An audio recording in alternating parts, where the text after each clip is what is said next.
Hello, hello, hello. How are you guys doing this evening? I just left Tanya Jean Applestein's house, dropped her off, took her to go get a late night fountain pop from Rickers. I got a Diet Pepsi. I don't know why I was craving a Diet Pepsi, but I was. And yeah, that's about the size of it. It feels like it was so long ago since I vlogged when it was this morning. I wanted to vlog throughout the entire day, but of course I didn't do that. And I also did not go to the meeting that I was like so excited about talking about. I went home, and so after I vlogged this morning, I was driving home and I was like, oh, I'm gonna go get the nitro coffee from Starbucks and I'm going to review it. And then I was like, well, I'll go to that meeting and then I'll wait and I'll get the nitro coffee like before and I'll review it in my car. And then I was driving home, and since I thought I was gonna do that, I was like, well, I'll review something else and then I'll have that video for tomorrow. And so I was driving by Burger King, and a lot of people had recommended for me to try the French toast sticks. And so I was like, well, here's a day in my life of confusion, right? I was like, well, I'll review the French toast sticks. So I went and I did that. And then I came home and I uploaded my vlog, and, well, I didn't upload it, but I started rendering the vlog and the review video. And I was like, I'm gonna lay down for just like another hour and a half. And I totally slept up to the minute that I would have had to have left for the meeting. So I got up and I was like, oh, I'll just go another day. I'm not gonna go today. So that was that. And then I got up and I did a bunch of stuff around the house and went and ran some errands. And then I came back and I filmed some videos. And I read today. And what else did I do? That was about that. And then I had this recovery thing I had to do this evening at 6. And so I went and met with my friend for that. And then afterwards, I called my sponsor because the state convention is this weekend. And she had been texting me asking me if I was gonna go, but it's like up north and it's like a couple hour drive from here, and I'm supposed to go to this birthday party with Alex on Saturday for our friend. And so I told her that, and I said, well, if something and Alex was like, I had already talked to him. He's like, well, if you want to go to the state convention, just go to the state convention. He's like, it's not that big of a deal.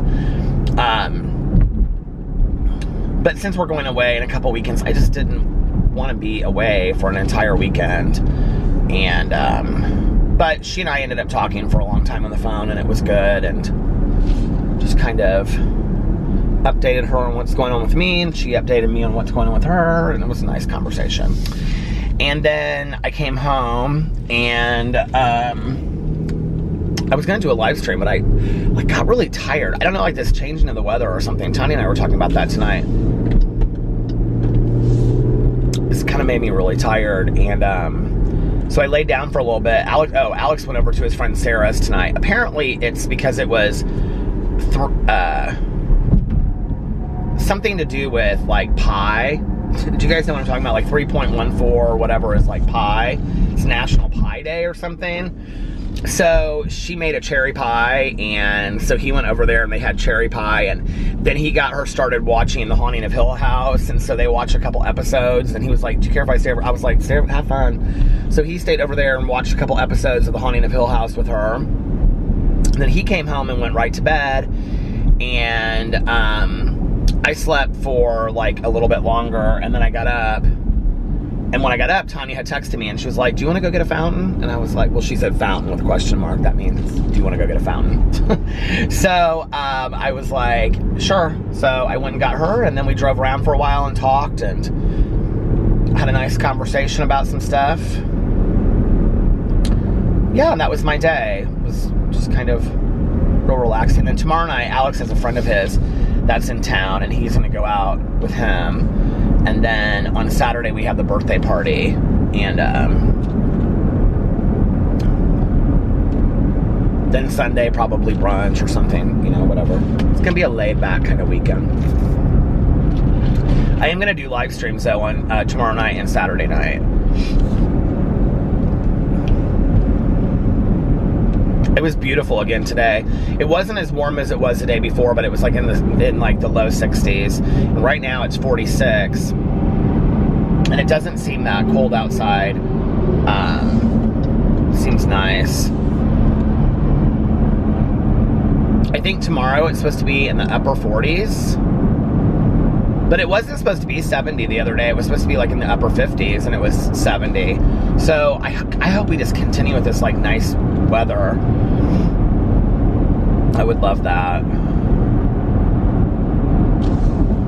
I know I've said this the last couple nights that my vlog is not going to be long, but my vlog is not going to be long tonight because I want to listen to my audiobook. And I need to get a big chunk of it done.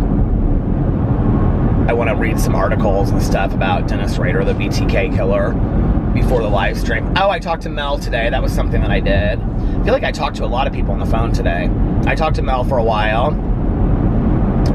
I'm going to announce this tomorrow on the BookTube video, but the book for April will be Columbine by David Collins. We put up a poll on, or she put the poll up, but on the Goodreads thing of which book did people want to read, the Sue Claybold book, which she's the mother of Dylan Claybold, that was one of the shooters. And she's the one that has the TED Talks and stuff.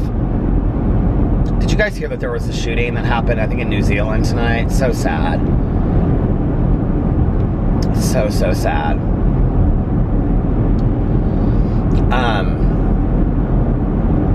But that we were picking between the Columbine book by David Collins, which is like, I think, like factual of what like happened and led up to it and stuff. I've heard it's fantastic. I actually have it on my Kindle, but I don't hardly ever read on my Kindle.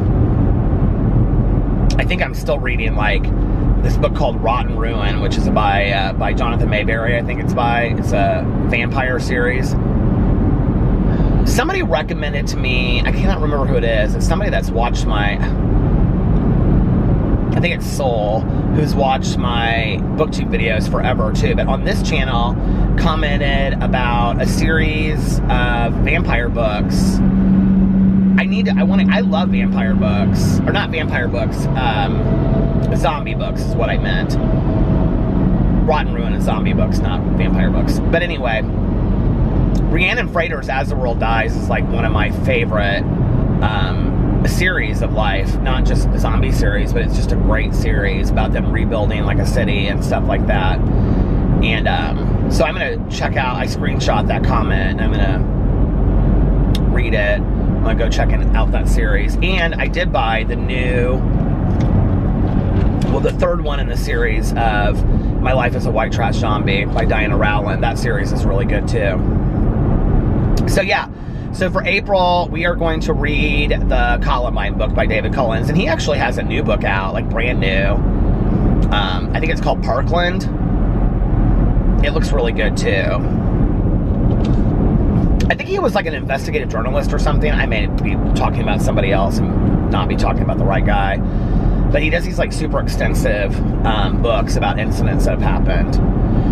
And I was talking to Mel today, and as much as I like the book that we're reading, Daughter of a Serial Killer, it's very much like, it's really talking about like her life and her childhood. Very little of it has to do with the BTK killer, like very, very little of it. And Mel made an interesting point. She said, well, it's all because it's like a point of reference, which I understand, but I don't know that anybody would really be that interested in reading that book if it wasn't about the fact that she was the daughter of a serial killer, which is why she titled it Daughter of a Serial Killer. And it's really about like her religious and spiritual beliefs and how she worked through some things. And it's interesting to read some of it. I won't say it's the most well-written book I've ever read, but it's very, you can tell it's told very in first person from, I mean, like obviously, but like she sat down and wrote it, and it's, you know, it's very endearing when you hear about her childhood and things like that, and the stories that she tells, and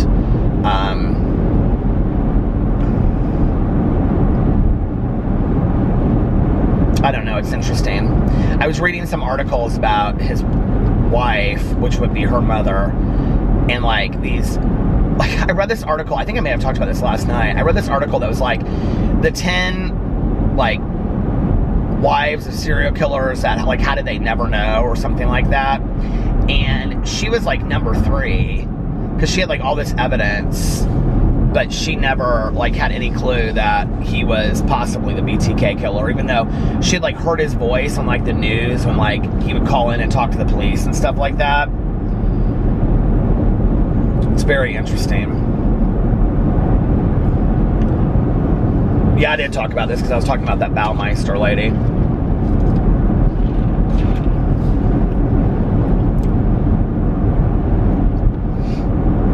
The dogs loved the weather today. We actually had a wind advisory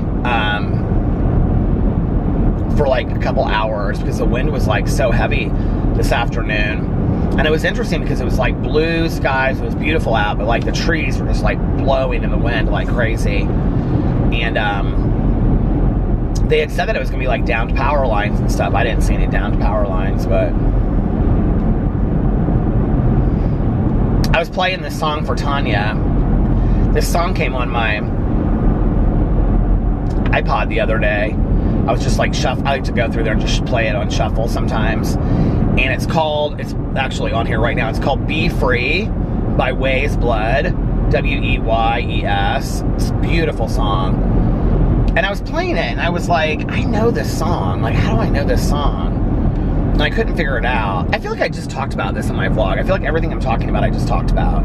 But anyway, I was like listening to it and I was like, oh my God, this is the last scene from Orange is the New Black. And I was telling Tanya about it, and she hasn't watched the last 2 seasons. And I kind of started getting real emotional, even just like telling her what had happened.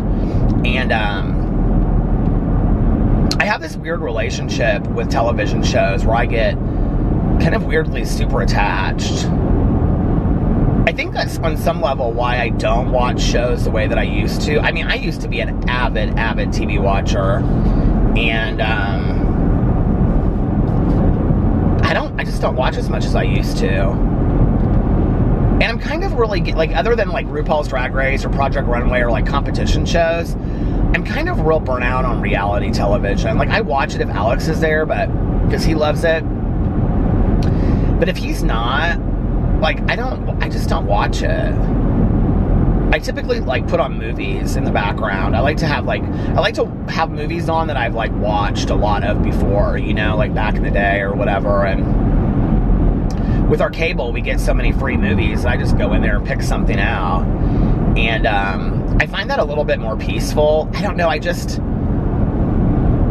you know, this whole idea of like me finding peace and serenity in my life is so weird because it kind of comes in waves of how like, okay, so then like I take it to like the next level. And,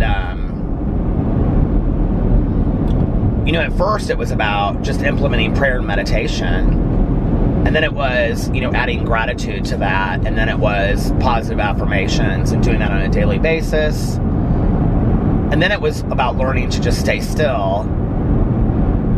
I remember even like doing that on a Peterisms where I talked about how I just stand in the backyard sometimes when I take the dogs out and I just stand there silently and just listen, you know? And it was a lot about staying still and just listening and learning, like the power of just listening, you know, around me. And I think one of the things that it makes me realize is how, I mean, I believe that I'm important to my own life scheme, but how very small I am in the universe, you know? And that's, I think, humbling.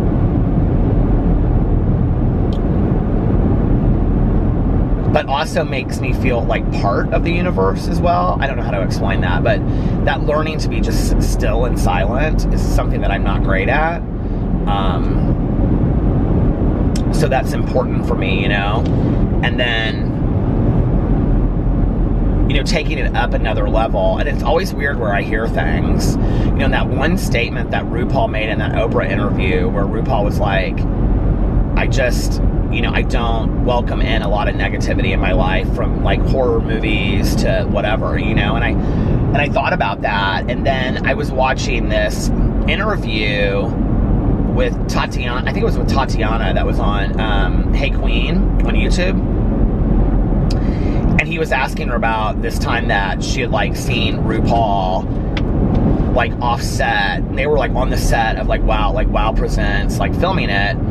And Tatiana had to use the bathroom, and so she went into like where like they took her into the like they were on a break, and it was like this like dark warehouse, and there was like this music playing, and there was like RuPaul in full drag like roller skating in the middle of this huge warehouse, right? And I think about that. I think about like how fun that is, and how like, I don't know, just full of life that is, and positive. You know, you can't say much negative about a 6-foot-plus drag queen in full drag roller skating, you know, to some fun music. Like, and I thought about that, you know, and I thought, I love to read the true crime, I do, but I don't know that I want to like enter a lot. I don't know, like when I watch the reality TV and they're all screaming and yelling and stuff like that, it's just a lot for me. And I just don't enjoy it the way that I used to, you know?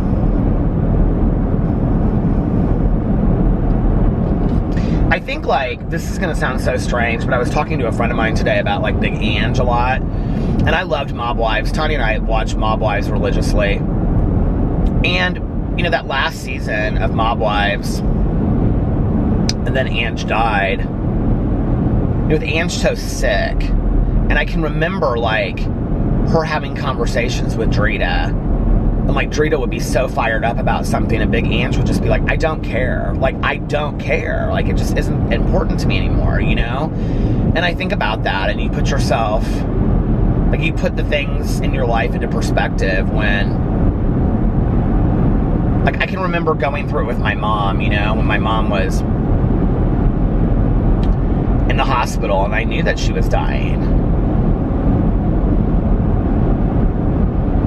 Or I think about like my aunt, you know, and my uncle at the end, and I think like around that time, like if you had brought me something that I would have been consumed with like 3 months, it just didn't matter. I just did not care, you know? It just is like, okay, who cares, you know? Just isn't that important. These are the things that are important. These are the moments that are important. And I wish I could live in that all the time, but I don't, you know? And I do love the pop culture stuff. Obviously, I do like YouTube drama videos, you know? I do love all of that. But I don't want to, like, get to it like I said this in my video today. I did a video about Kat Von D, and I said, you know, I just don't have any true emotional investment in Kat Von D. I just don't, you know, like, I mean, she's not in my life. I don't care about her on that level. I think the choices that she's making, I understand why people are upset. I think there's some valid concerns out there. Do I think it's, I don't know how I really feel about it, but I can say, like, I went into watching this video that she put out today, and, you know, I watched it just as, like, an observer, like anybody else, but I have no fandom over her. I don't have any emotional attachment. I just don't care that deep, you know? And I see, like, I don't know, there's just a lot of, like,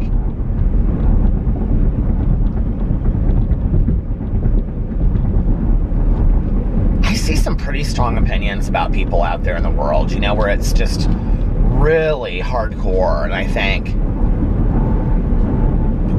when I've had some really strong opinions like that, or I've been like really engrossed in the drama, not just on YouTube. This is like, I'm talking about like way before even, you know, YouTube. Like this could be even like drama in my own friend group or family. I think we've all been there. We've all had drama, you know, with like, oh, Sally broke up with Johnny for the 15th time, you know, like, and just talking to every friend about it, you know, all day long. It's like, oh, did you hear what happened to Sally? Oh, Sally broke up with Johnny again. Oh my God, can you believe that she got back together with him? Oh, well, Johnny called you. You know, it's like that, you know, it's like, who does that really take the toll on? Not Sally and Johnny. I mean, maybe a little bit, but really it takes a toll on, you know, and then I can remember in situations like that thinking to myself,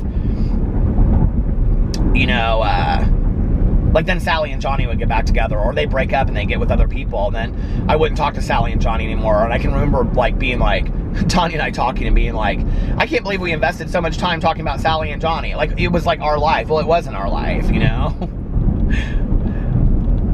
I think it's funny, you know, that we become consumed with this sometimes. And then it's like, well, is our consumption of it really because we just don't want to have to deal with whatever's going on in our own life? That's what it's really about, you know, that we just want to be kind of far removed from all of that, if that makes sense. I don't know.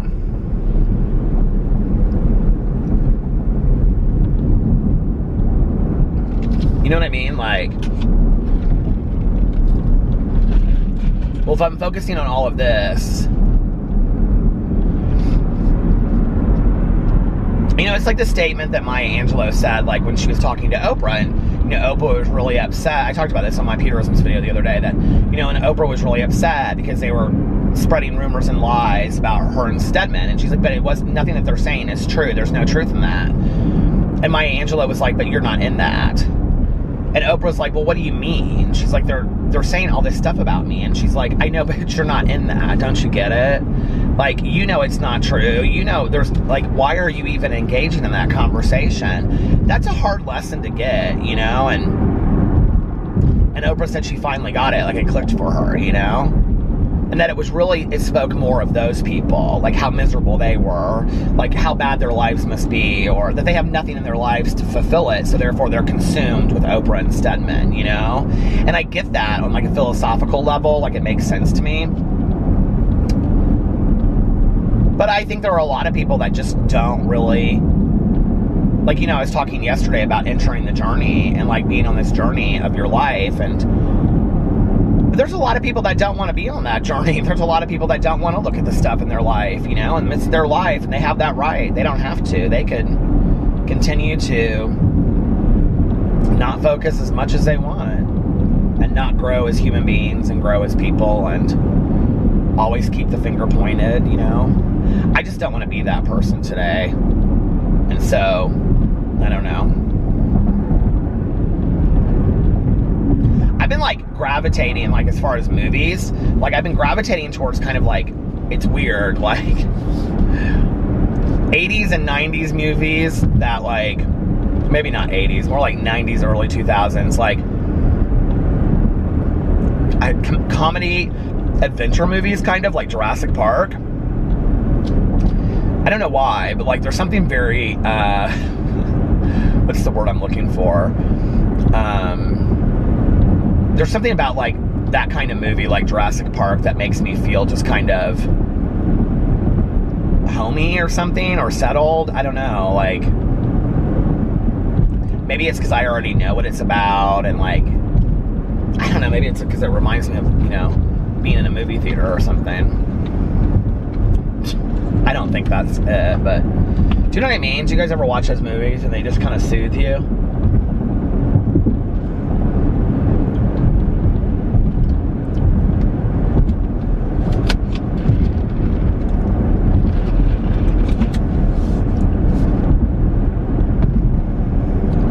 Ready to go on vacation. My husband is completely packed. I think I said that already on here. I need to start figuring out what I'm going to take and all of that.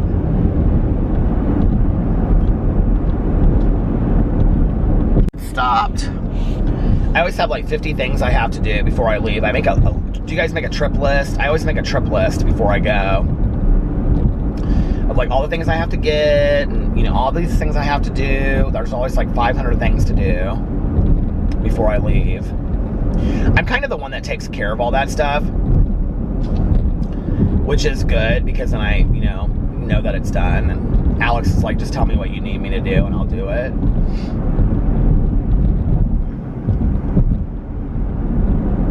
It was funny, I did this review yesterday with my neighbor, and so many people in the comment section were like, oh, I love her, I love her, I love her, have her back in more videos. And I didn't see her at her house at all today, but I was going to tell her, I was going to be like, you have to do more review videos with me, like all these people said that they really, really liked you. But that was really nice that she got like such a positive reception, you know?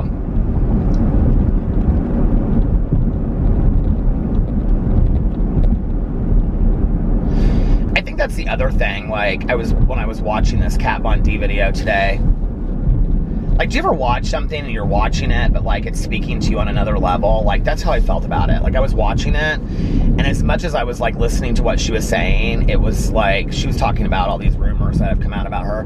But as much as I was watching it, I was like I was like in my head about like watching it, but it wasn't really about that. And at the end of it, she just does this whole letter like to her haters, right? And I'm like,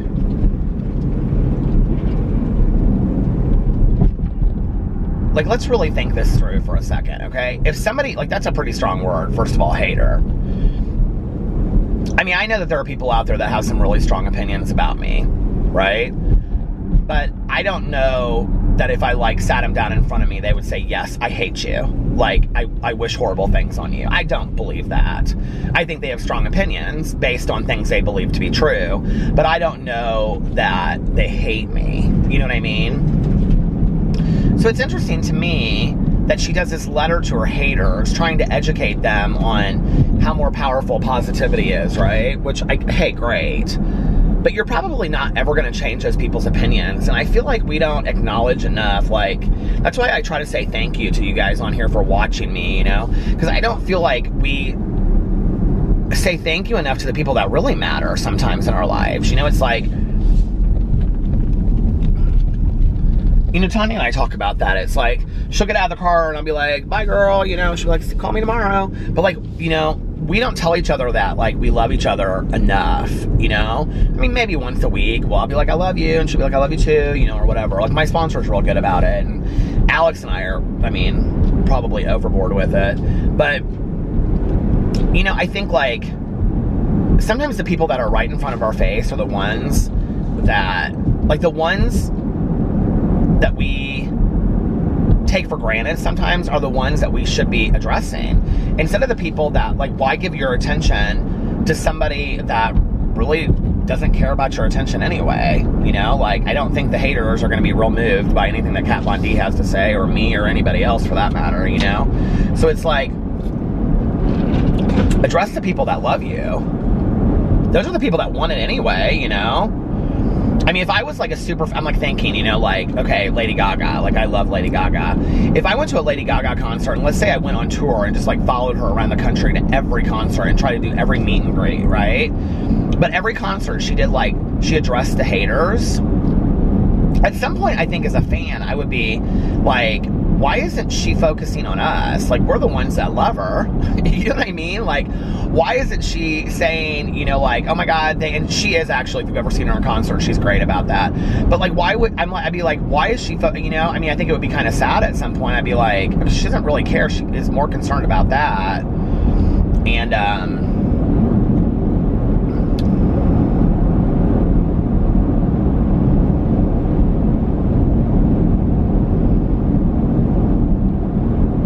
I think it's because the majority of us, acceptance and validation is important for a lot of us, you know, it is. And, but I think really the real work is, you know, I've said for a long time in my videos that acceptance and validation is really important to me. And a lot of it comes from having been bullied when I was a kid, right? So I never felt like I had acceptance and validation except for my family when I was growing up. So that's really important to me today. Well, okay, that's fine. But what I've really been working on lately is that the real work is about acceptance and validation of myself and loving myself, and those parts of myself that I don't love, looking at and working on, you know, and being like, okay, these are areas that I want to change. These are areas that I want to grow. These are things that I want to work on. And I'm not somebody that, like, finds self-loathing or self-deprecation funny. Like, I just don't, you know? And I feel like that's kind of like a younger generation thing. You hear a lot of, like, younger people say, I just don't like that. Even when I was feeling the lowest of the lows about myself, you know?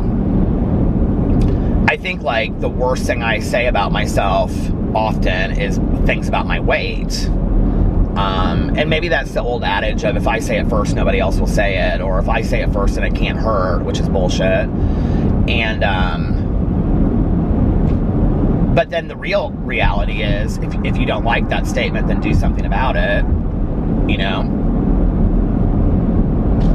I remember when I was drinking like really heavy back in the day, my friends said stuff to me about it. Like, you know, it was messy. And I had this really, really good friend of mine. He and I still talk every once in a while. And I remember I said to him one time, it was like when I was not sober, but I was not drinking. I was like, hadn't been drinking the day that we were talking. And I said, I'm so tired of people always saying shit about me, about the drinking. And he goes, you have two options. And I said, well, what are my two options? And he said, you can quit drinking and do something about it. He goes, or you can keep drinking and say, screw it. They can say what they want to say. I think there's so much truth in that, you know, like,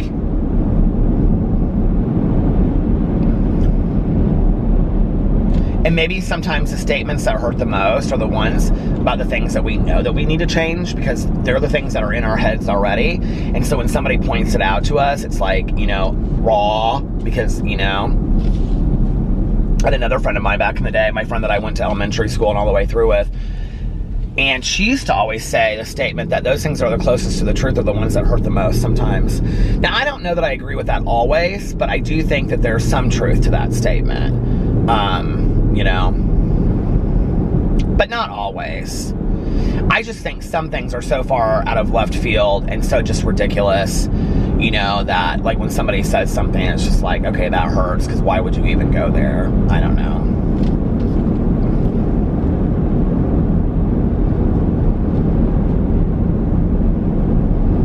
I even kind of thought it was funny the other day, like Jaclyn Hill saying that she wants to hug all of her haters or something like that. I mean,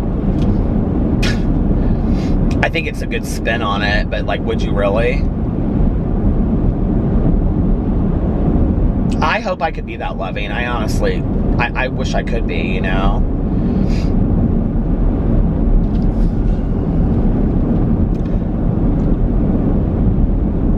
I try to really reserve judgment until I've like true judgment, until I've met somebody and I've interacted with them personally and seen how they've treated me, you know? But we don't live in the world where that's an opportunity often. You know, we live in an online world where people are going to make assumptions and have feelings about you based on what they see or what you choose to put out there in the world, you know? And I think it's hard. And I think ultimately, if you, like, in doing inventory, for me, it always comes back to me. What's my part in that? What do I have to grow from that? What do I have to learn from that? It really isn't about anybody else or what anybody says or what anybody does. It's really about me and what can I learn, and I can, you know, grow from that. And in the end, I'm the only one that's going to benefit from that anyway, you know? Which I do want to benefit from that. I do want my life to be... I do want to have I mean, who doesn't want to have the best life possible?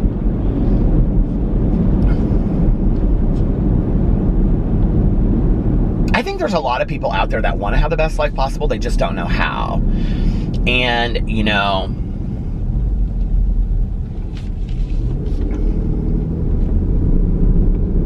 I don't know.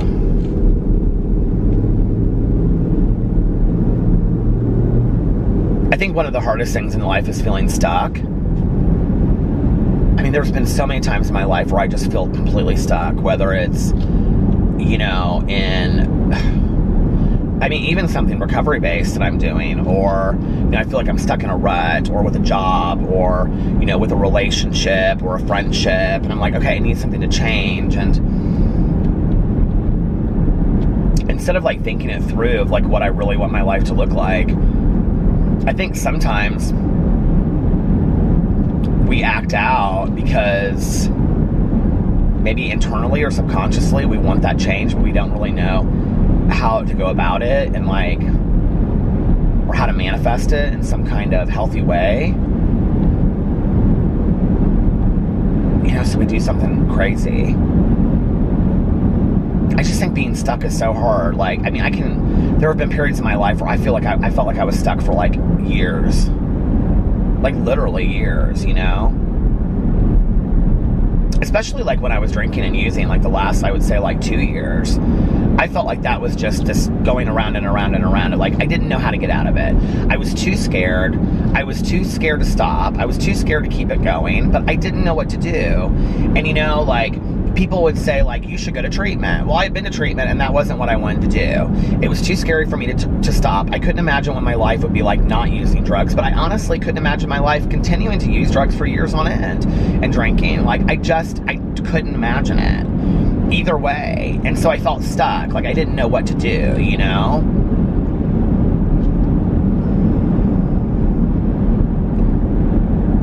And I think that's been the case with other things as well, where I just, like, don't know what to do.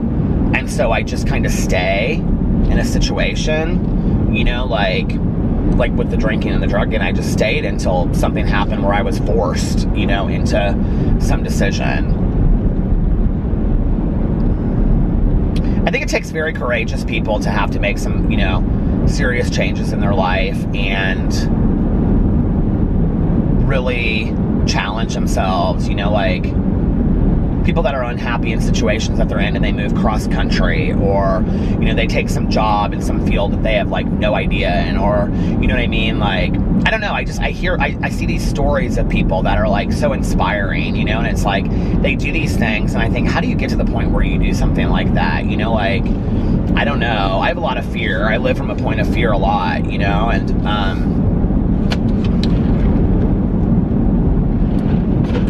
I don't think that is abnormal. I think a lot of people live from a point of fear. I think a lot of people that are addicts and alcoholics, I mean, we talk about, you know, having 100 forms of fear. I think it's pretty normal. I think that's why a lot of addicts and alcoholics use is because of fear. I think it's why fear is on our inventory, because we don't know what to do with irrational or rational fears. You know, it's like, it keeps us stuck. Fear keeps us stuck. When I go back to like a lot of the issues in my life, you know, at the root of it, going back 30 years, fear is in there, you know, always. And I continue to play out things in my life, like the bullying, until I process it and I look at it, and you know what I mean? Like, I don't know. I'm kind of real deep and introspective tonight, aren't I? You're like, yeah, and it's real boring.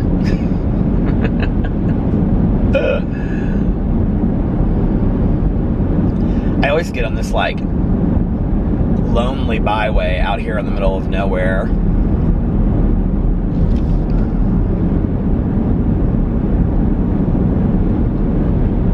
Do you notice how, like, so many of these true crime, like, horror story movies and stuff always take place, like, out in the middle of nowhere like this? Like that movie, The Strangers.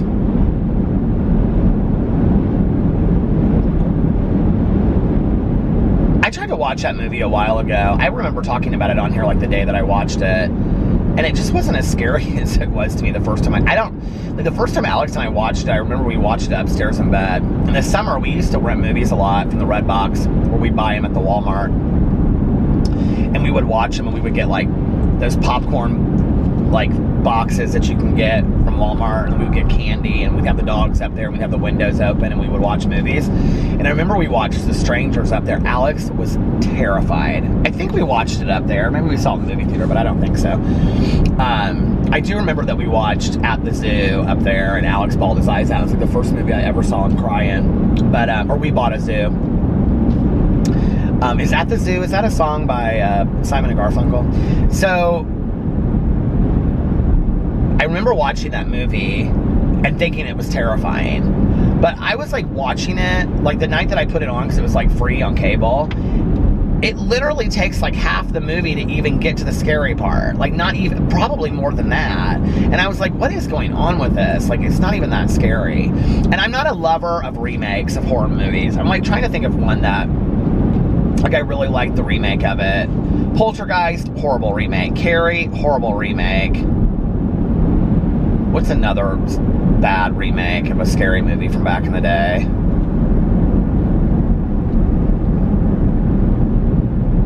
I feel like the second coming of horror movies, when we had like Scream, I Know What You Did Last Summer, like those movies, I thought those were so good. Like, I love the Scream franchise. I'm gonna turn around here. There's this like church that I always turn around at. I love the Scream franchise. They're like some of my favorite movies. Not even just horror movies, but like of movies. I love those Scream movies. I think they're so well done. What was that guy's name? Kevin something that did those movies? He did a TV show too. I think he did Dawson's Creek. And he's gay. I can't think of his name, but he's such a great writer. And he did a lot of those Lois Duncan movies. Like I Know What You Did Last Summer. I think he did those too. But I loved those movies, you know, that came out all around that same time. But then I feel like they got real weird. Like horror movies got real weird again. And then they got like really violent. And then we had like the Hostels and stuff like that. And I can remember those were like, you know, I liked them, but I remember watching with my mom in Gatlinburg, Tennessee, and she was like, Hostel 2, I think. She's like, what are you making me watch? It was like so violent, you know. And Saw, I like the Saws too, but, and then it just got kind of gory and just like really too much, you know. And I don't know. Less suspense and more gore. Although I do think that like the Rob Zombie movies are really well done. I don't like the Halloweens better than the originals, but I thought it was really well done. But Rob Zombie's best movie to me is House of a Thousand Corpses, but that was extremely violent. But I also thought it had that thrill factor, you know, and I love that movie, House of a Thousand Corpses. I mean, it is so spooky, and I don't watch it by myself, and I sure as hell don't watch it unless it's around Halloween. But if you've never seen it, and you like scary movies, you should see it. It is really good. But I like almost kind of more thriller-ish kind of scary movies. And I feel like we're kind of like spinning back into that a little bit. You know, movies that like aren't as terrifying as, I don't know. Today I put on, the movie I had on in the background was Paper Towns, the John Green book. And it was interesting because when Alex and I went and saw it in the movie theater, like he knew I had read the book, and so of the John Green books, Fault in Our Stars is my favorite, and then Paper Towns, and then Abundance of Catherine's, and then I can't think of what the other book is. It takes place at the boarding school, but everybody loves that book. What's that book called? That's my next favorite. And then Turtles All the Way Down. I just did not love Turtles All the Way Down. Will Grayson, that he wrote with David Levithan, I like a lot. I really liked Will Grayson, but he wrote it with David Levithan. What was the book that he wrote about the boarding school? Looking for Alaska. That was good, but that was like my second to least favorite. I just thought it was really dark and depressing. So Paper Towns is my second favorite. I actually thought it was a really good book, and I thought that it was like a fun read. It wasn't super depressing, and I thought there were some really cool scenes in it. And so when we went and saw it in the movie, I think my expectations were really high, which is why I don't love always going to see adaptations of books that I like. And I was really let down, especially by the ending, because the ending in the book is really powerful, but the ending in the movie was not powerful whatsoever. She just kind of walks off or something. But anyway, it doesn't happen the same way in the book as it did in the movie. But I put it on today, and it was funny because I was like kind of like catching like parts of it as I was like, you know, feeding the dogs and doing stuff, and I was like, I really like this movie. Like, it's better this time. I don't know, maybe I needed to watch it a second time, you know? Have you guys seen it? Do you like adaptations of movies?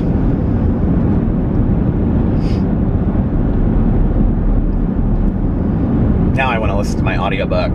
All right, you guys, listen, since I'm thinking about that. I'm going to get off here now, and I'm going to listen to a little bit of my audiobook and go to bed. And I have literally nothing to do tomorrow. So, I don't think I do. No. I'd like to kind of make it to the gym tomorrow. I think it's one of my goals. And also do a live stream. So I will be back tomorrow. Maybe tomorrow will be the day that I vlog throughout the day. We'll see. And I hope you guys are having an amazing day, unless you have other plans. Nobody told you this today. I love you. Oh, by the way, I wanted to say this really quick about yesterday. A lot of people were confused. I must have said something wrong about the days at the beginning of the vlog. I apologize. What happened was, so yesterday, I slept through the whole night. Like, I slept, like... So, Thursday's vlog, that should have been from the day before, I actually filmed at 7 a.m. on Thursday. Does that make sense? And, so that must be why I said something wrong for the days. So, I don't know. But I, like, slept the whole night, and then I got up, and I filmed it in the morning. So, anyway, yeah, that's what happened. But anyway, I love you guys, and if nobody else told you this today, I love you, and pass it on. Tell somebody else that. And I hope you guys are having a great day and a wonderful day, and I love you, and I will see you tomorrow. Bye.